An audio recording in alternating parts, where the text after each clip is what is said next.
Olá, boa tarde. A paz do Senhor a todos e boa tarde a todos que estão nos assistindo. Temos a alegria e o prazer de estar iniciando mais um Vem Estudar Comigo. Semana passada, sexta-feira, nós estudamos o capítulo 5 sobre os nomes de Deus.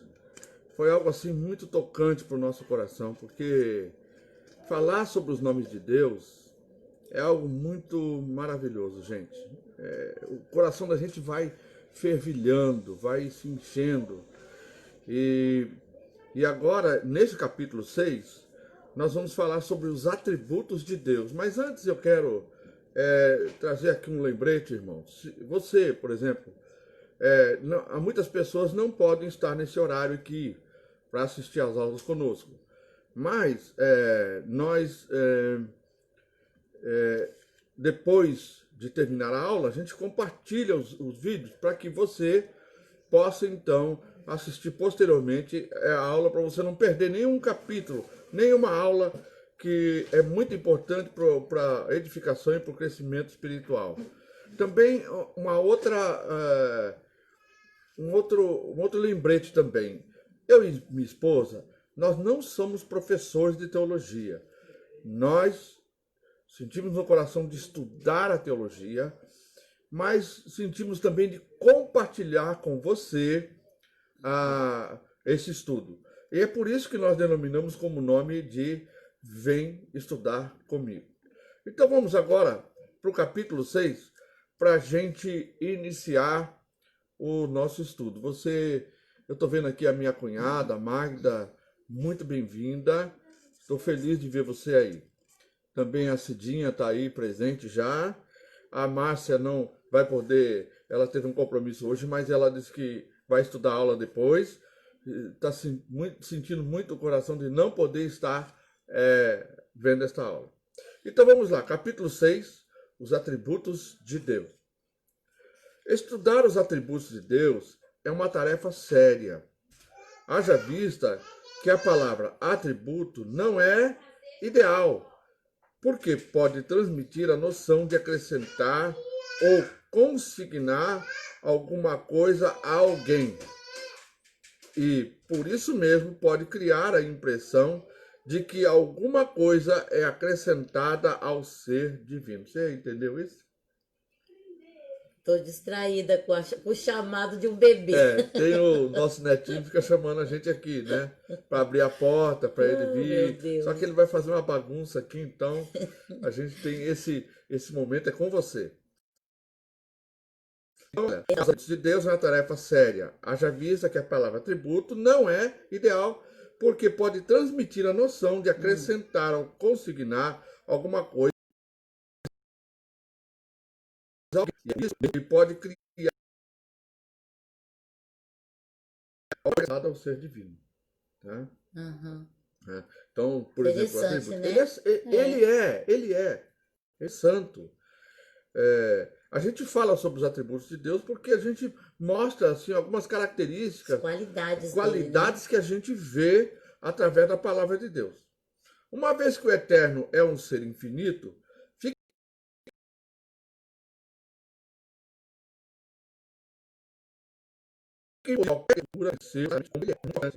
então é impossível a gente conhecer Deus como ele é. A gente estuda aí, está estudando teologia, que é estudo sobre Deus, mas ninguém consegue estudar ou conhecer ou se formar a respeito de Deus. Ele é Deus, ele é infinito, né?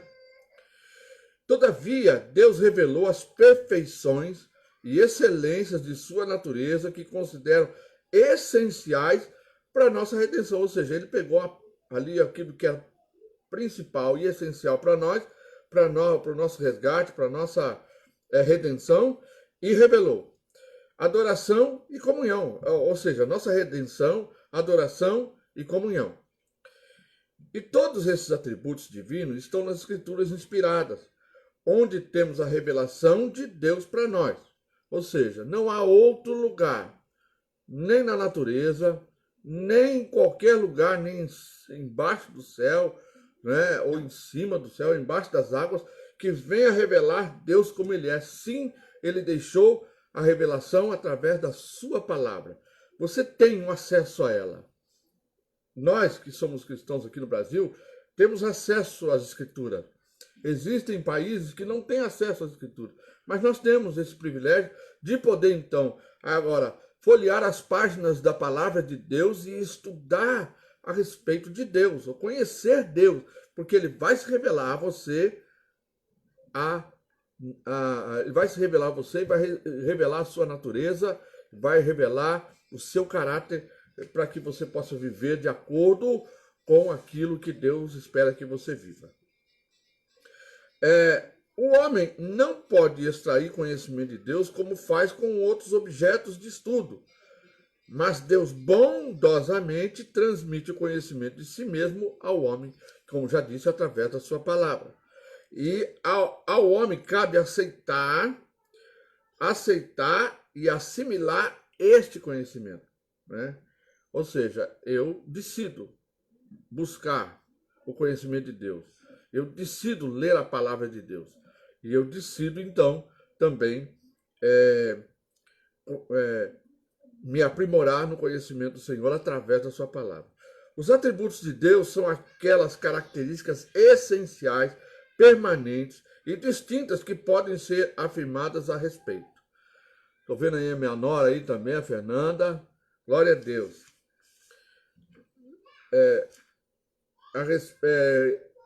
Que podem ser afirmadas a respeito do Senhor. Esses atributos são suas próprias perfeições, inseparáveis de sua natureza e condicionam o seu caráter. As várias divisões dos atributos de Deus. Vamos lá. Isso em negrito, né? É o primeiro tópico, as várias divisões dos atributos. Várias classificações têm sido sugeridas, a maioria das quais distingue delas classes gerais. Em classes são designados por diferentes nomes e representam diferentes pontos de vista, mas substancialmente são as mesmas. Desejamos salientar que o objetivo da classificação é a ordem, apenas isso. E o objetivo da ordem é a clareza. Entre as divisões, as mais importantes são: 1. Atributos naturais e atributos morais. 2. Atributos absolutos ou incomunicáveis e atributos relativos ou comunicáveis. Entendeu? Sim. Diz aí. Os incomunicáveis é aquilo que só Deus pode ser. Sim. Que é onipotente, onipresente, onisciente. E os comunicáveis é a parte do seu caráter, né? Isso. Que ele se comunica conosco, porque o caráter de Deus tem que estar em nós através do Espírito Santo. Amém. Glória a Deus por isso, né? Qualquer dúvida que você tiver, já sabe, vai lá no comentário, coloca lá, pergunta, e aí coloca a sua pergunta que nós posteriormente vamos te responder. Agora, outro tópico, atributos absolutos ou incomunicáveis. Os atributos incomunicáveis são aquelas características qualitativas do Supremo Deus que não são compartilhadas com nenhuma de suas criaturas. Entendeu? Ou seja, é pessoal. Né? Não tem como ser de outro. Não tem. E ele nós vamos conhecer isso quando chegarmos na glória. Né? Depois que a gente for arrebatado e for se encontrar com o Senhor, nós vamos então conhecer esses atributos incomunicáveis de Deus. Mas os atributos comunicáveis, ele trouxe o que é aquilo suficiente para a nossa redenção, nossa adoração, enfim, como já lemos assim. Autoexistência, né? Grifa isso aí, autoexistência. Assim é o incomunicável, né? Do incomunicável, né? Atributos absolutos ou incomunicáveis. Absolutos ou incomunicáveis. Autoexistência. Assim como o Pai tem a vida em si mesmo, assim também concedeu ao Filho ter a vida em si mesmo. Está lá no livro de João, do Evangelho de João, capítulo 5, versículo 26.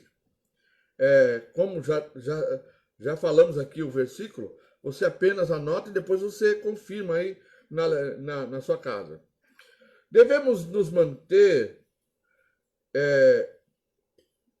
Tá assim, a concordância aqui está meio esquisita, mas vamos ler do jeito que está aqui. Devemos nos manter ensino das Escrituras e recusarmos a subordinar a autoridade das Escrituras e as convicções intuitivas da nossa natureza moral e religiosa às definições arbitrárias de algum sistema filosófico. Então a Bíblia, o que ela fala, ela não está abaixo de nada. Isso. Né? Nem de filosofias, nem de intuições. A Bíblia está acima de tudo. O que ela fala é verdade absoluta. Vocês viram como é bom ter os universitários aqui do lado da gente? Enquanto a gente lê, o Espírito vai revelando e a gente vai, né, compartilhando essa presença maravilhosa de Jesus aqui conosco. Ele está aqui, viu? Ele está aqui, está aí. Está sentado com você, estudando, ensinando, revelando. A Bíblia ensina que Deus é absoluto, por existir em si mesmo. Independente, imutável, eterno, sem limitação e relação necessária com algo fora dele mesmo. Você conseguiu entender isso? Vou ler de novo. Deus é absoluto por existir em si mesmo. Você coloca esse por existir em si mesmo, coloca entre aspas.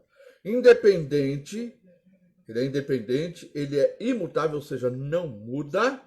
Ele é eterno, então ele não tem começo, nem meio, nem fim. Não existe tempo. Né? Sem limitação, ou seja, por mais que você busque e você diz assim, eu vou chegar num nível de conhecimento de Deus, você não vai conseguir, porque ele é imutável, ele é ilimitado e insondável. E a relação necessária com algo fora dele. Então ele é sem limitação e relação necessária como algo fora dele. Ou seja, a gente não consegue atingir todo o conhecimento a respeito de Deus com o raciocínio humano. Só o Espírito de Deus pode revelar, se ele quiser revelar, né? O ser humano, em toda a história, tem procurado perpetuar sua existência. No discurso da humanidade, alguns homens excluíram Deus de suas vidas, a ponto de afirmarem que Deus não existe. Salmo 14, versículo 2. Vamos lá. Pega sua Bíblia aí. Salmo 14, capítulo 14, versículo 2. Dos céus o Senhor se inclina sobre a humanidade, para ver se há alguém que tenha juízo e sabedoria, alguém que busque a Deus de coração. Olha só, hein? Alguém que busque a Deus de coração. Hã? O 3? Não, só o 2. Né? Alguém que busque a Deus de coração. Ou seja, ele olha do céu lá, quase que não acha sinceridade, né? Não há ninguém, a Bíblia não há diz. ninguém. Por isso vê Jesus, né? Por isso que Jesus veio revelar a palavra, porque nesse período aqui não havia mais aí Jesus. Quando ele envia o Espírito Santo, por isso mesmo que ele tinha que enviar o Espírito Santo, porque a Bíblia diz que é o Espírito Santo que faz a gente lembrar de todas as coisas. É o Espírito Santo que revela Deus a nós. Ou seja, antes eles não tinham o Espírito Santo. Então também não havia ninguém justo, ninguém que poderia dizer assim que temia Deus. Temia Deus. Ou que buscava Deus. Ou que satisfazia Deus. Ou que satisfazia o coração de Deus. Mesmo que ele tenha denominado alguns, como fez com Davi, dizendo é um homem segundo o coração de Deus. Mas era sanguinário. Não era algo que Deus desejava. Em tempos recentes, os intelectuais da modernidade profetizaram: aposentaremos Deus num canto desnecessário do universo. Condenaremos a divindade ao ostracismo. Sartre falava do silêncio de Deus e Jasper da ausência divina. Buber gostava de mencionar o eclipse de Deus.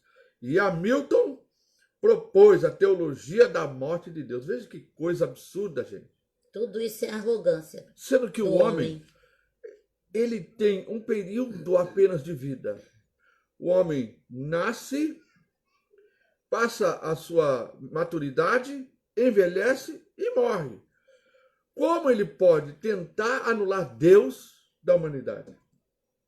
Não tem como, né? Ao contrário do que previam os filósofos da modernidade, Deus não morreu. Debaixo do sol morrem os sonhos. O Estado, a arte, a família, a filosofia, o ecossistema, os santos, a música. Entretanto, Deus é a fonte absoluta de toda a vida. Glória a Deus. E ser a causa sem causa. Ele é. Ele é Deus. Ele é Deus. Isso traz segurança ao nosso coração, gente. Porque nós servimos a este Deus. Isso traz segurança até mesmo com relação à eternidade. Há muitas pessoas que não têm certeza. Se você perguntar para ele da eternidade, ele diz, eu não sei. Para onde você vai? Eu não sei. Ele não vai conseguir colocar de maneira clara a respeito disso. Porque ele não conhece o final da sua vida. Mas Deus, ele é absoluto. Ele está acima de tudo, ele é. E isso traz segurança ao nosso coração quando a gente busca o conhecimento de Deus. Isso é importante. Deus quer se revelar a você. Olhe bem para ele. Ele quer se revelar a você. Entretanto, já li. Na qualidade de ser infinito, absolutamente independente e eterno, Deus está acima da possibilidade de mudanças. Deus, em verdade, não depende de nada que lhe seja alheio, mas faz todas as coisas dependerem dele, pois é autoexistente, tem existência própria. Tenho imenso prazer de ver aqui que a Neuza Kanaski, lá de Curitiba, está aqui nos assistindo. Eu me sinto muito honrado, Neuza. Há muito tempo que eu não te vejo, hein? Vamos falar sobre a imortalidade de Deus, né? Eu, o Senhor, não mudo. Está lá em Malaquias 3:6, né? É para ler? Não precisa, porque ele está falando, eu, o Senhor, não mudo. Malaquias 3:6. Toda boa dádiva e todo dom perfeito é lá do alto, descendendo do Pai das luzes, em quem não há mudança nem sombra de variação. Ou seja, Deus é único, ele é Deus. O amor de Deus não muda, gente.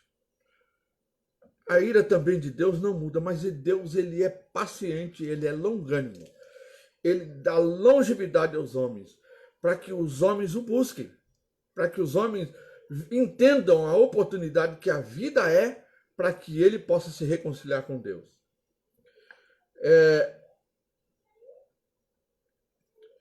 Afinal, ele é infinitamente perfeito, e a perfeição infinita impede e elimina toda e qualquer alteração a respeito de Deus. Assim, Deus é absolutamente imutável em sua essência e atributos. Não pode aumentar nem diminuir. Seu conhecimento e poder nunca podem ser maiores e nem menores. Né? Coisa linda, né? Ele nunca pode ser mais sábio ou mais santo, nem mais justo ou mais misericordioso do que sempre foi e que sempre será. Né? Ele assim, é como se ele tem uma medida perfeita. Perfeita, não é? É o equilíbrio perfeito. Uma medida perfeita de Deus. Sim, é bom. Dei um bichinho chegou aqui. Ele é o Pai das luzes, em quem não há mudança nem sombra de variação, como nós já falamos lá do livro de Tiago, capítulo 1, versículo 17. Anote e leia na sua Bíblia posteriormente. Né? Deus não é homem para que minta, e nem filho do homem para que se arrependa. Porventura, diria ele, e não falaria, ou falaria e não confirmaria. Deixa eu fazer um adendo não, porque não se pode fazer um adendo, mas um comentário a respeito disso. Em primeiro lugar, ele fala assim, Deus não é homem para que minta. Ou seja, a mentira só está no plano de humanidade. Por quê? Porque o homem pecou. E com o pecado entrou a maldade humana, entrou a iniquidade humana e entrou também a mentira, porque Jesus disse que o pai da mentira é o diabo. Ou seja, então ele disse, Deus não é homem para que minta. O que ele fala é decreto, né? É absoluto. Ou seja, e também Deus diria alguma coisa a seu respeito e ele não iria confirmar o que ele vai fazer com a sua vida? Com certeza, com certeza. E ele disse assim, porque eu, Senhor, não mudo. Por isso vós, ó filhos de Jacó, quando ele fala filhos de Jacó, aqui ele está falando do momento que ele está trazendo essa mensagem, mas nós, como Deus, ele não está nem no passado, ele nem está no presente, ele está no futuro, ele está num só tempo, passado, presente e futuro. Nós estamos vivendo hoje o presente. Essa palavra, então, ele diz assim, vós, filhos do presente, ou filhos, não sois consumidos, vocês não serão consumidos, ou não são consumidos, porque ele não muda. O conselho do Senhor permanece para sempre, e os intentos do seu coração, de geração em geração. Está lá em Salmos, capítulo 33, versículo 11. É importante sempre você anotar aí para você confirmar com a palavra de Deus. Tem que ser um beriano para ir lá e confirmar. O Senhor dos Exércitos jurou dizendo, como pensei, assim sucederá. Como determinei, assim se efetuará. Isaías 14, 24. Lembrai-vos das coisas passadas desde a antiguidade, que eu sou Deus e não há outro Deus, não há outro semelhante a mim, que anuncia o fim desde o princípio e desde a antiguidade. Eu quero comentar isso um pouquinho com você. Veja, olha para trás, veja o quanto Deus já realizou, quantos milagres aconteceram em todas as gerações, mas vamos olhar o tempo que você vive. Em várias vezes Deus atuou na sua vida e você não percebeu.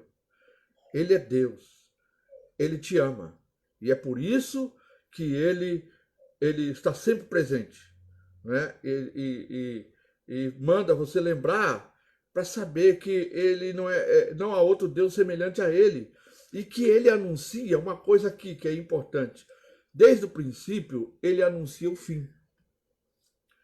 Nós estamos vivendo esse sinal grandioso que é do coronavírus. Ou seja, isso não há precedente na Terra sobre um evento como esse que nós estamos vivendo, que é a pandemia do coronavírus. Isso é um sinal que Deus está dando de que Deus, está anunciando o fim. Então você deve fazer o quê? Eu devo crer e me preparar para que Deus se agrade de mim. E para que quando Ele vier buscar o seu povo, eu também esteja com Ele. Deixa eu beber um pouquinho d'água aqui. Desde a antiguidade, as coisas que ainda não sucederam. Eu digo, o meu conselho será firme, e farei toda a minha vontade, que chamo a ave de rapina desde o Oriente, e o homem do meu conselho desde as terras remotas, porque assim disse, e assim acontecerá. Eu o determinei e também farei. Está em Isaías 46, versículo 9 a 11. Vamos ler. Vamos ler.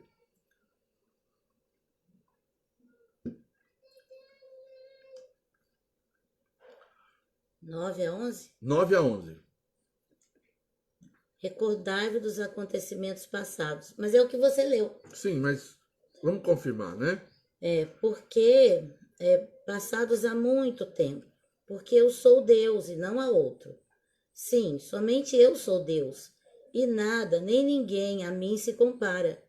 Desde o princípio eu anunciei o futuro. Desde a antiguidade, aquilo que ainda não acontecera. Eu afirmo, o meu propósito será realizado. Certamente farei tudo o que me apraz. Chamo do Oriente uma ave de rapina, de uma terra distante, o homem da minha escolha.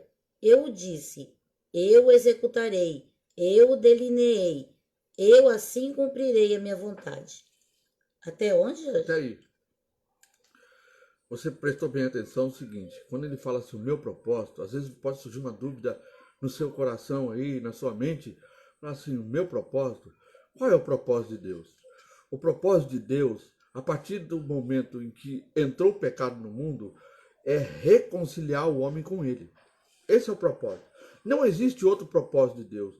Desde o início da criação até os dias em que ela se dará por final. Ou seja, quando terminar, Deus terminar com a criação que ele criou, depois de perdoar os pecados de muitos, reconciliar a muitos, um dia isso tudo aqui vai acabar. Mas ele está dizendo o seguinte, que o propósito dele, e o propósito dele é reconciliar o homem com ele. Por isso que nós nascemos. É por isso que a gente apenas tem um tempo limitado de vida. É a oportunidade que Deus dá para mim e para você, para a gente se reconciliar com ele. E ser salvo. Porque quando a gente fala de salvação, é alguém que está perdido, é alguém que está cercado, alguém que está para ser destruído. Mas Jesus veio salvar o que se havia perdido. Então, para que você entenda o que é propósito, porque às vezes pode surgir na sua mente a dúvida. Propósito, né? Agora, nós vamos falar sobre eternidade. Assim, o Rei eterno, imortal, invisível, Deus único, honra e glória pelos séculos dos séculos. Amém. Né? Assim ao Rei, né? Ao Rei eterno, imortal, invisível, Deus único, honra e glória pelos séculos dos séculos. Amém. Isso está lá no 1 Timóteo capítulo 1, versículo 17. Deus não teve princípio e não terá fim. O Senhor conhece os acontecimentos em toda a sua sucessão de tempo, mas não está limitado de nenhum modo pelo tempo. Né? Deus não se limita pelo tempo como eu e você. Né? Ele é Deus. A forma em que a Bíblia apresenta a eternidade de Deus é de duração pelos séculos e séculos sem fim. Salmo 90, capítulo 90, versículo 2. Vamos ver.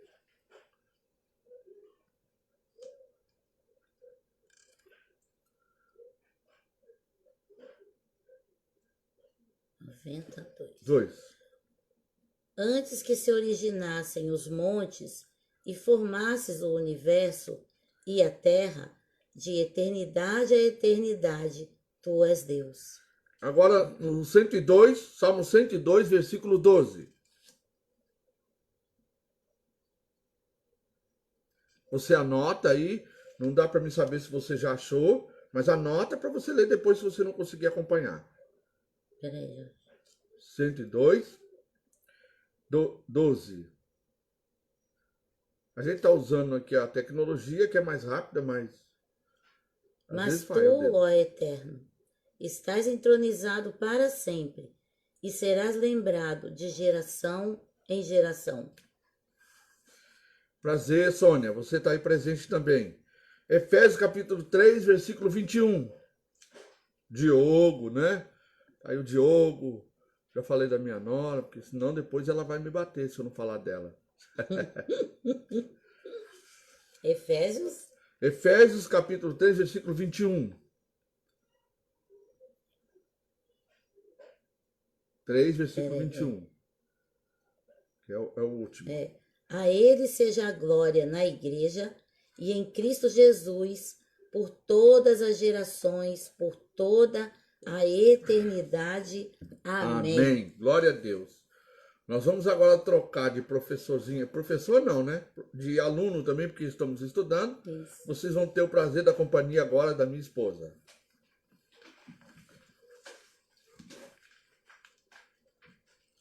Aqui, ó. Boa tarde. Então vamos agora. Isso aqui, dando uma resumida, né? São os atributos incomunicáveis de Deus, que é imutabilidade, eternidade, agora onipresença. Sou apenas Deus de perto, diz o Senhor, e não também de longe? Esconder-se-ei alguém em esconderijos, de modo que eu não veja, diz o Senhor. Porventura, não acho eu os céus e a terra, diz o Senhor. É Jeremias Opa, é Jeremias. 23. Não, mas isso aqui é tudo que eu li. 23, 24. Ah, ok. Tá? Capítulo 23, versículo 23 e 24. Então aqui diz, né, que foi naquele caso lá que falou que Deus era Deus de longe. Que Deus era só Deus ah, não, esse é Deus dos montes. Então Deus fala assim, depois a gente vê isso, que Deus não é só Deus de perto, mas também de longe. Ou Deus também não é só de longe, é Deus de perto. Para ele não existe isso, né? A palavra onipresença, porque ele está em todo lugar, deriva de dois vocábulos latinos. Omnis, que significa tudo, e praesum, que quer dizer estar próximo ou presente. Deus está presente em todos os lugares. Ele age em todos os lugares e possui pleno conhecimento de tudo quanto ocorre em todos os lugares. Isso não significa, contudo, que Deus esteja presente em todos os lugares em sentido corporal. Sua presença é espiritual e não material, ainda que seja uma real presença pessoal.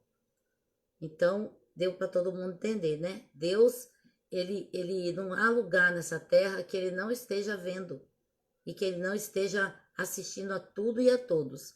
A Bíblia fala assim, que se o abismo e o inferno estão diante de Deus, quem dirá o coração dos homens, né? Agora vamos à onisciência. Senhor, tu me sondas e me conheces. Sabes quando me assento, quando me levanto. De longe, penetras os meus pensamentos, esquadrinhas o meu andar e o meu deitar. E conhece todos os meus caminhos. Ainda a palavra não me chegou à língua, e tu, Senhor, já a conhece toda. Esse aqui é o Salmo 139, de 1 a 4. Onisciência é uma palavra derivada de dois vocábulos latinos, que ele já falou, né? Omnis, que significa tudo, e scientia, cuja tradução é conhecimento. As Escrituras ensinam que Deus é onisciente, sua compreensão é infinita, sua inteligência é perfeita.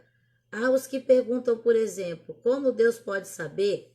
Quem há de se perder e ainda assim permitir que os tais se percam? O conhecimento prévio de Deus, porém, não predetermina as escolhas individuais, porquanto Deus respeita o nosso livre-arbítrio. Então, muita gente fala assim, Deus já sabia, por que ele deixou a pessoa para o inferno, né? Por que deixou acontecer isso? Deus não interfere na sua livre escolha. Você deve escolher, mas ele sabe o que você vai escolher, né? Então, aqui também sua inteligência, as Escrituras ensinam. Não, já li. Em Efésios 1, 3, 14, pode ler, amor. Temos o esboço da história pré-determinada do mundo. Efésios 3,14? Capítulo 1, Capítulo 1. versículo do 3 ao 14. Eu ia falar uma coisa aqui e esqueci. E como por ser revelação, me foi manifesto o ministério conforme vos escrevi acima da forma resumida. Até que quando? Até o 14. Nossa, 3? Versículo 3 ao 14. É direto, né? Uhum. Ok. Assim, quando ledes, pois, percebeis o meu entendimento sobre o ministério de Cristo.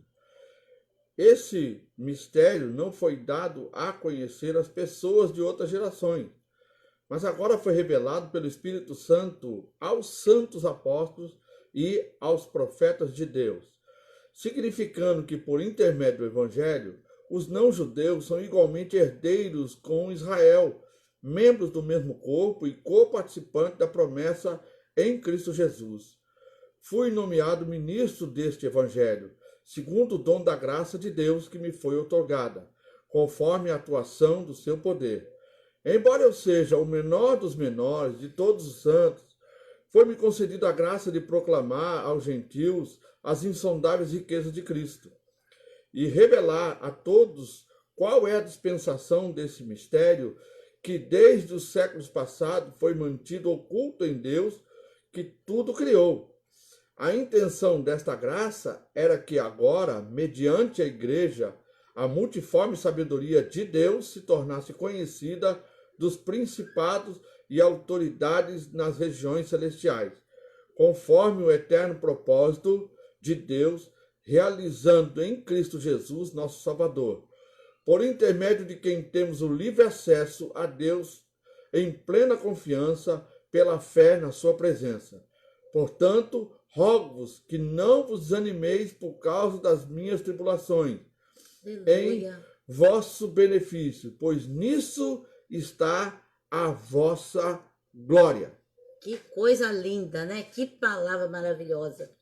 Então, aqui teve um esboço da história pré-determinada do mundo. Deus ocultou esse mistério. Creio assim que os demônios, não sei, os anjos, tudo queriam saber o que era que Deus estava fazendo, qual era o mistério. E o plano era maravilhoso, era ser revelado através de Jesus e operar a nossa salvação em Cristo Jesus, né? Deus colocou todos debaixo do mesmo plano para que pela igreja a salvação fosse operada e a salvação fosse revelada através de Jesus Cristo, né? E da igreja. Então, o que tinha me chamado a atenção foi essa palavra antes, irmãos. Sua compreensão é infinita, né? O Abner falou oi para mim. Oi, Abner. Então, sua compreensão é infinita. Isso me chama a atenção da seguinte maneira, que a Bíblia diz assim, que se o teu coração te acusa, Deus é maior do que o teu coração. A compreensão de Deus a respeito de você é maior do que você tem de você mesmo. Então, Deus, ele te conhece muito mais. Por isso que quando às vezes você tem atitudes, sabe, que fala, por que eu agi desse jeito? Por que eu reagi assim? Às vezes você fala uma palavra e fala, por que eu falei aquilo? Pergunta ao Senhor. Ele vai te mostrar, ele vai falar, foi por isso. Tem alguma coisa oculta lá dentro que fez você responder assim. Tem algo lá dentro de você que você está tendo essas reações, sabe? Então creia, ele te conhece mais do que você mesmo. Por isso nós podemos chegar diante dele confiante, porque ele já te aceitou. Você não precisa ter medo de ser aceito por ele, porque ele te conhece infinitamente. Então vamos além. Por conta do livre-arbítrio, né? Por conta do livre-arbítrio, Deus permite que as pessoas escolham o seu próprio destino após a morte, céu ou inferno. Então, a onisciência de Deus quer dizer, Deus sabe da tua escolha final e para onde você vai, mas você não sabe e nem nós sabemos o que vai acontecer. Entendeu? Ele é onisciente, mas a escolha é nossa a cada dia. Escolher Deus. Onipotência.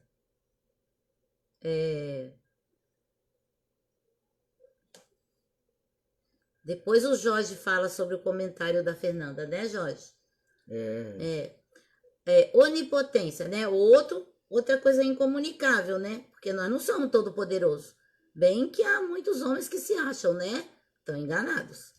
Onipotência. Ah, Senhor Deus, tu fizeste os céus e a terra. Com o teu grande poder e com o teu braço estendido, nada há que te seja demasiadamente difícil. Jeremias 32:17. Você acha que tem algo difícil para Deus? Você acha que tem alguma coisa muito embolada que Deus não possa desembolar? ou desenrolar, né? Não há, não há. A palavra onipotência deriva de dois termos latinos, omnis e potentia, que juntas significam todo o poder. Esse atributo significa que seu poder é ilimitado, que o Senhor Deus tem o poder de fazer qualquer coisa que queira. Portanto, ele é o Todo-Poderoso. Então, Deus pode fazer tudo que ele quiser, mas há coisas que ele não faz, porque o caráter dele, né, não permite, como, por exemplo, pecar, né? Disse Deus, haja luz, e houve luz. O profeta Jeremias exclama, ah, Senhor Deus, eis que tu fizeste os céus e a terra com o teu grande poder e com o teu braço estendido. Não te é maravilhosa demais coisa alguma. O nosso Senhor Jesus disse, aos homens é isso impossível, mas a Deus tudo é possível. Essa palavra está em Mateus 19, 26. O salmista, muito antes, dissera, mas o nosso Deus está nos céus e faz tudo o que lhe apraz. Salmo 115, 3. Vai ler? Não, essa é a palavra já li. Tá. Outra vez, tudo que o Senhor quis, ele o fez, nos céus e na terra, nos mares e em todos os abismos. Salmo 135, 6. O Senhor Deus onipotente reina e age segundo o seu beneplácito entre os exércitos dos céus e os habitantes da terra. Então, creio que essa palavra beneplácito significa assim, mediante toda a sua bondade e todo o seu poder, né? Mas eu vou ver no dicionário direitinho, tá? Entre os exércitos dos céus e entre os habitantes da terra. Agora vamos aos atributos morais ou comunicáveis. Esse aí, Deus comunica conosco. Pode fazer parte de nós. Beneplácito é aprovação régia de autoridade de instância superior. Aqui, o que está dizendo aqui no dicionário, né? Aprovação é expressão de consentimento, abonação, concordância e aquiescência, né? Mas eu creio, né, que não seja isso que esteja dizendo aí desse beneplácito, que na realidade é só expressão de consentimento, de abonação, de concordância e aquiescência. Você acha que tem alguma relação com isso? Vamos ler de novo, ó. O Senhor Deus onipotente reina e age segundo o seu beneplácito. Então ele age segundo ele quer. Segundo a aprovação régia de autoridade e distância. Então é a aprovação dele mesmo. E né? claro que também é benefício, né? A bondade eterna de Deus em função até mesmo do pecado que o homem, quando fala da abonação, né? Que ele abona. Um abono é um prêmio, né? Então ele dá a quem ele quer, né? Ele faz o que ele quer, Deus. Amém. Atributos morais ou comunicáveis. Se os atributos incomunicáveis salientam o absoluto ser de Deus, os demais acentuam a sua natureza pessoal.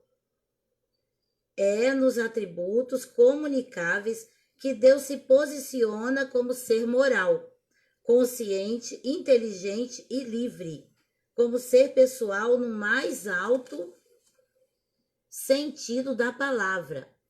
Chamaremos alguns atributos de morais, por terem sido compartilhados até certo ponto com o homem remido e por se referirem ao caráter e à conduta. Todos eles falam da bondade de Deus. O homem remido quer dizer o homem perdoado, que já tomou posse do poder do sangue de Jesus, que já foi perdoado por Deus. Ele é remido. Primeiro, santidade, porque eu sou o Senhor vosso Deus, portanto, vós vos santificareis e sereis santos, porque eu sou santo. Isso está em Levítico 44. Então, porque Deus é santo, habita em nós, então ele também nos chama de santos. E é bom a gente frisar o que é vós vos santificareis. Santificar-se é separar-se do pecado. Sim. Ou seja, está querendo dizer, vós se afastem do pecado, abandonem o pecado, que esse é um ato de santificação. Sim, porque Deus habita em nós, então nós nos santificaremos, né? E sereis santos. Amém. O termo hebraico para santo é kadosh, é Q-U-A-D-O-S-H. Segundo a definição da obra Old Testament, Old Study, gente, eu não sei falar inglês. Esse termo é atribuído a todas as coisas que, de qualquer forma, pertençam a Deus ou à sua adoração. Sagrado, livre de contaminação ou vício, idolatria e outras coisas impuras e profanas, né? Isso é santo. Já no grego, a palavra para santo é agios, definida como segue pelo Greek Lexicon, dedicado a Deus, santo, sagrado, reservado para Deus e seu serviço, puro, perfeito, digno de Deus, consagrado. Queridos, isso é maravilhoso. Você ser separado para Deus, ser digno. Porque se você acha que você não é, então se apresente a Ele, se ofereça a Ele. Porque é esse o desejo dele, que você seja dele. E todos os dias você será separado para Deus. As Escrituras declaram a santidade de Deus em altos e solenes tons. Santo e tremendo é o seu nome.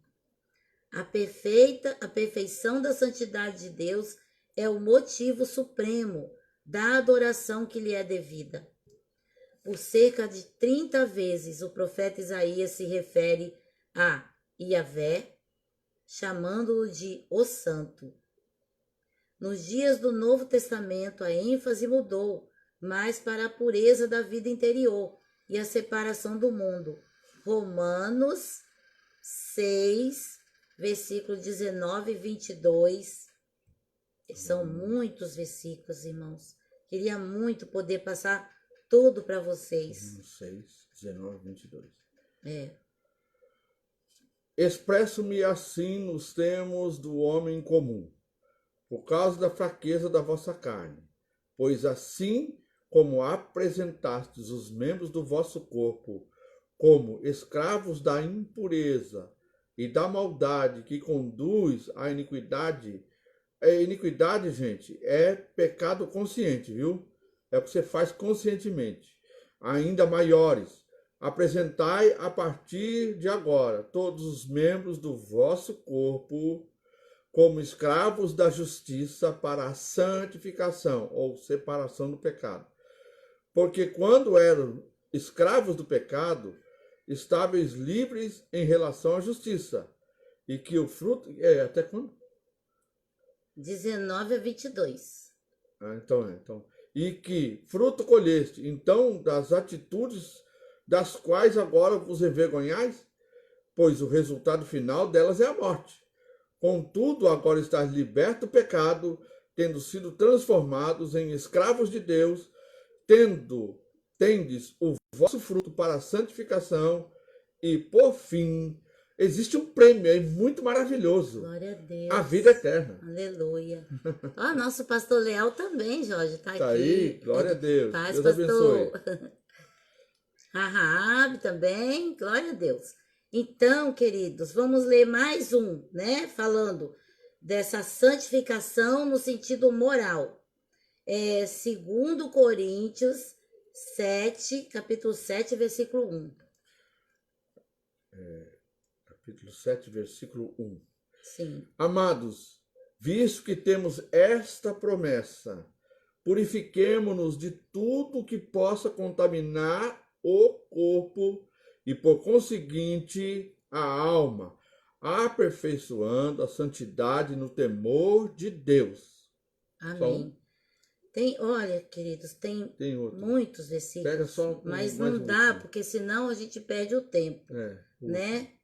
Último, Hebreus. Hebreus. Então, Hebreus 12, versículo 10, 14.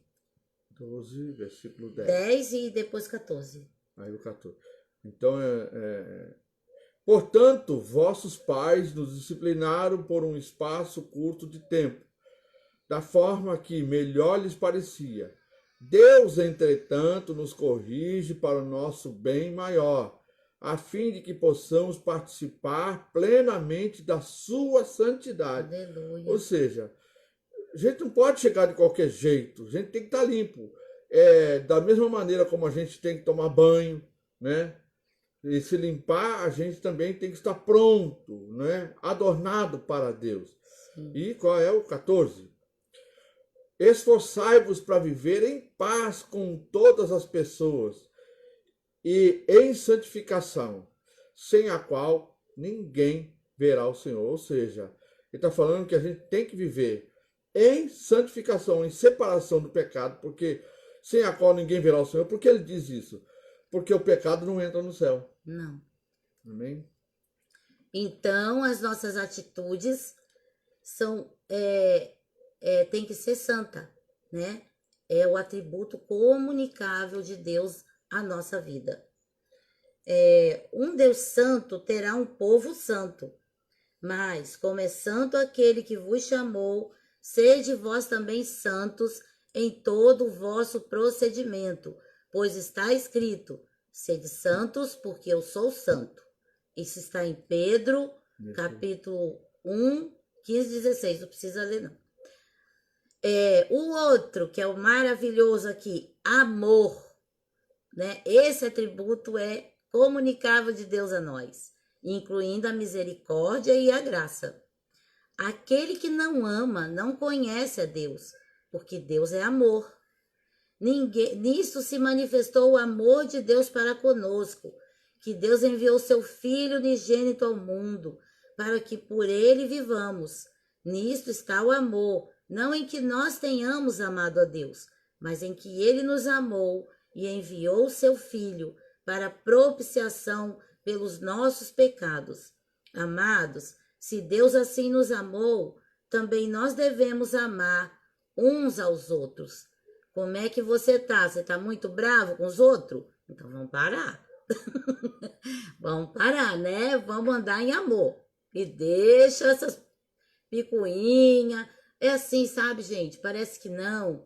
Mas o diabo, ele tenta contaminar nosso coração todo dia.